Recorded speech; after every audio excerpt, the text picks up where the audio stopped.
For months now, we've been reporting on claims about spiked drinks at bars and clubs in Boston. Women say they believe they were targeted with date rape drugs. We wanted to know what's being done to stop this from happening. Boston 25 News reporter Drew Caritas sat down with an alleged victim, reached out to police departments and even ER doctors. And Drew found it's difficult to get answers because these cases can be very hard to prove.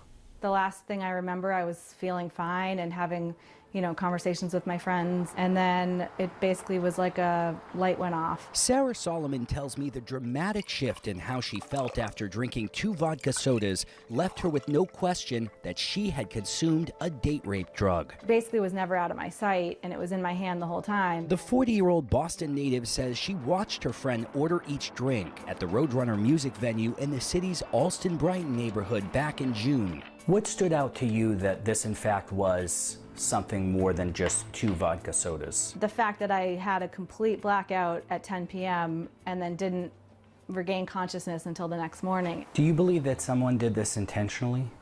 Absolutely. I mean, somebody put something in the drink. I don't know who, I don't know why. Solomon went to St. Elizabeth's Hospital early the next morning. She says she told doctors she believes she had been drugged. Tests came back negative for a list of substances, but Solomon says the most common date rape drugs like GHB and Rohypnol were not included in the toxicology panel. We've been in touch with more than a dozen people who believe their drinks were spiked at bars and clubs in Boston this year. About half of them tell us they visited emergency rooms and ran into the same barrier, leaving with no proof that they had any drugs in their system.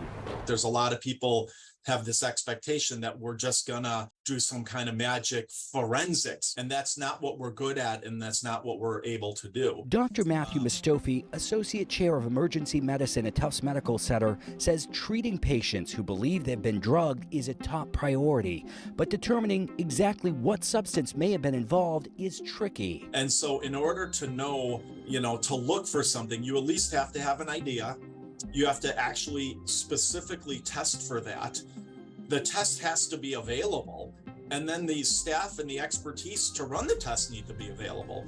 And none of that is really available. Dr. Mistophi says some of the tasteless drugs metabolize quickly in the body and often don't show up in screenings unless they're tested for right away. It may only be in your system for 2 to 6 to 8 hours, right? So by the time you're trying to investigate, the opportunity to investigate was missed. And that's one of the challenges Boston police are facing. They've issued public warnings this year as they investigate more than 80 reports of drink spiking so far. We reached out to police in more than 30 local cities and towns to see if they're seeing the same trend. Barnstable had 4 reports of spiked drinks this year. Salem had 3. Somerville also had 3, and Cambridge had just 1. So what's being done to address this? None of the popular bars, clubs, and music venues we spoke with wanted to go on camera, including the one where Solomon claims she was targeted. But all tell me they're talking with staff about warning signs. Some are making drink covers available to patrons and posting signs, reminding people to protect their drinks and to alert staff if something feels off. Some posted signs about asking for an angel shot to let the bartender know you need help. It's hard to warn people because I followed all of the warnings that everybody gave you. Solomon tells me police reviewed surveillance video in her case and found no evidence of a crime. She shared her story on the Facebook page Booze in Boston. The site has more than 8,000 members. Dozens of them claim their drinks were spiked at more than 70 different Massachusetts establishments. And it is really frustrating that, someone could basically assault me through my drink and I have no idea who it was. In Boston, Drew Caritas for your local station, Boston 25 News. A spokesperson for Roadrunner sent Boston 25 News a statement about our report, saying the venue trains staff in customer safety, has drink tops available, and cooperates with any police investigation. Adding, quote, "Our commitment to our guests' safety and security as they enjoy a night out remains our highest priority."